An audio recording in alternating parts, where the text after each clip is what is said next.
All right, boys, Wolves, Warriors. Real quick, I did not mention Buddy Hield at all at the end of Game 7, and I should have. He played too well for that. I was pretty fixated on the Warriors' defense. And then Steph's shots in the fourth, that's my bad. Also, I have not correctly predicted a Wolves series in a while, so if you're a rooting fan of this series, good luck.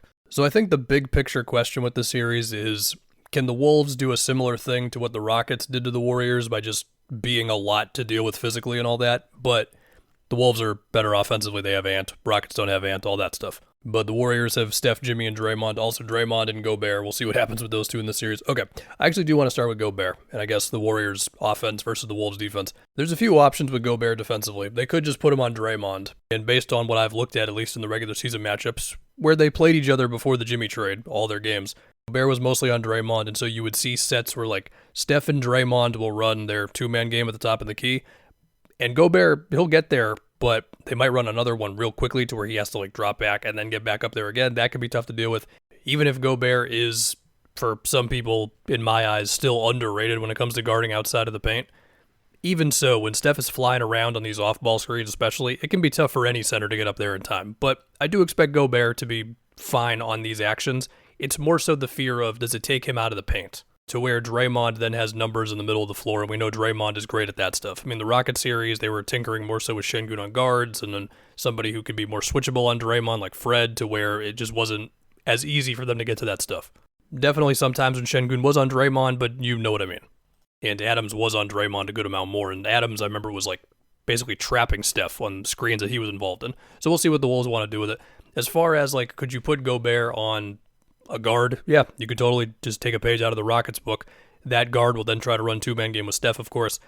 But basically, look, if Gobert is able to just kind of plant himself in front of the basket, and then it becomes Steph floaters when he gets downhill with Gobert contesting him, or Jimmy having to barrel his way in there with Gobert waiting for him, you're going to make some of those, but that could be tough. Now, sure, I mean, Steph is probably going to be guarded by Jaden the majority of the time. Some Nikhil, some Dante, maybe some Ant, but a lot of time it's going to be Jaden based on the regular season stuff that I looked at.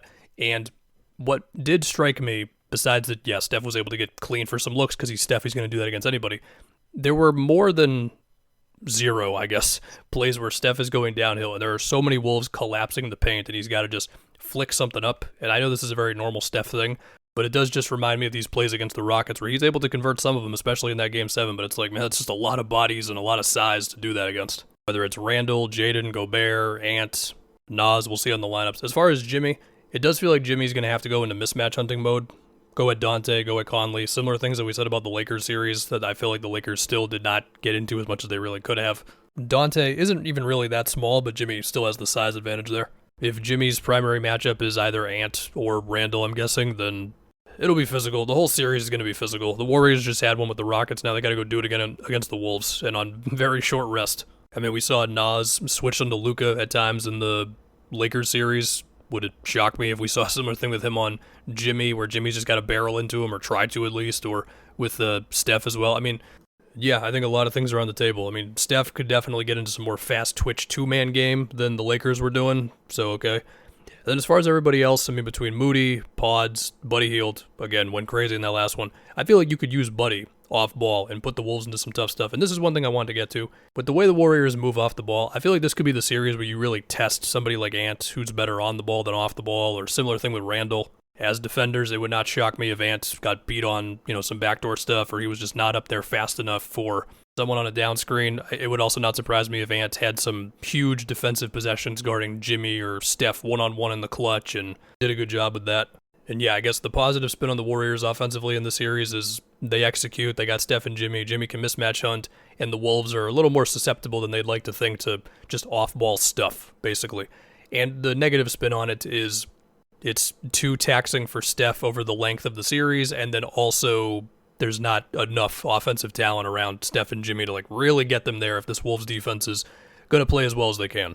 Barring a Buddy Hield 30-point game or Moody going nuts from three, you get it. For the other side, so one thing with the Lakers-Wolves series is me and many people were thinking, well, could the Lakers put two to the ball on Ant and freak him out and all that? And they certainly tried. I think the Warriors can execute that stuff better, where you're daring passes out of, you're daring skip passes, you're bringing the help at the perfect time to where Ant is like already committed the drive, and it's tough for him to then be like, okay, the open guy is here. We've done this in the playoffs with Ant for years now. Does he handle the doubles? At this point, I'm inclined to believe that he will handle it well enough. But to go with that, throughout the regular season, whenever I brought up the Wolves, one of the first things that I would always say is I'm not confident in their ability to get a good shot in the clutch. And I do think the Warriors are more equipped with Jimmy, Draymond, the way they rotate, the defense since they got Jimmy, to put the Wolves in those moments of, oh, okay, so it was an Ant step back, that was it, and he dribbled for the whole shot clock, and I can tell he's tired because he's played 45 minutes in this game. All right, cool, man. He will still make some. But yeah, the Wolves can't have that happen too much. And I do think Chris Finch finding more lineups for like Naz Reid to open up the floor more, these are ways to hopefully solve this stuff. I mean, what game was it in the Lakers series where Naz came in and just made however many big threes late? On top of, okay, if he tries to put Steph in action, I'm sure Steph will end up switch sometimes, but we know Steph can hedge and recover out of screens. As far as who starts on Ant, I mean, I would love for it to be Jimmy for the theatrics. I don't know if they're going to do that, given everything Jimmy has to do on the other end for them, but we'll see. Whether it's got to be GP2, Moody, Pods, we'll see with lineups and all that. I would love to see Draymond switched onto Ant for some possessions. In the clutch, we might end up seeing it. My guess is going to be more so he's like higher up on screens and then drops back for a second. And in some ways, it does feel like dealing with all of Draymond's cat and mouse games defensively, where you think that there's a passing window open, but it actually isn't, or he just comes out of nowhere as a help defender.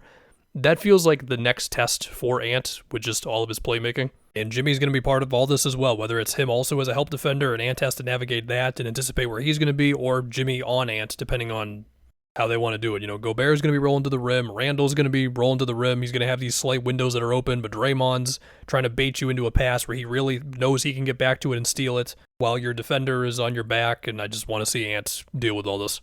I look forward to it. Are Draymond or Gobert going to score on each other at all in the series? Probably not. Draymond might make some like floaters, and he will occasionally make jumpers, but any jump shot Draymond attempts, the defense will live with it.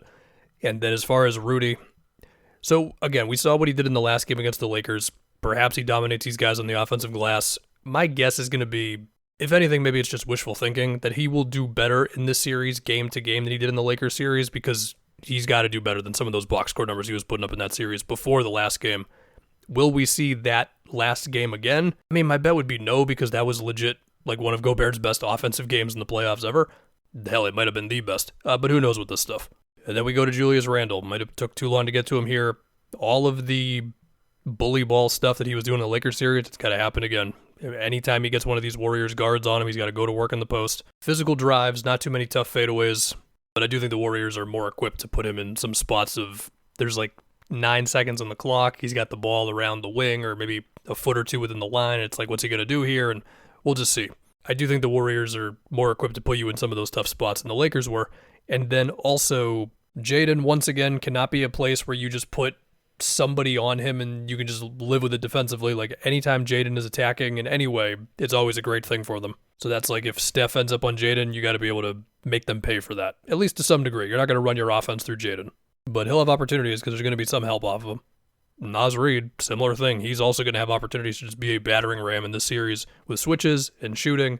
Dante will take a bunch of threes. I'm probably forgetting something. Anyway, my pick. Again, I have not picked a Wolves series correctly in a long time, so Wolves fans, I apologize ahead of time if this ends up being the thing. But I am going with the Wolves. I feel like physically they're going to be a lot similar to Houston, but they're more talented, which is funny to say because Houston was the 2 seed and they're the 6 seed, but whatever. I don't know, probably 6 games.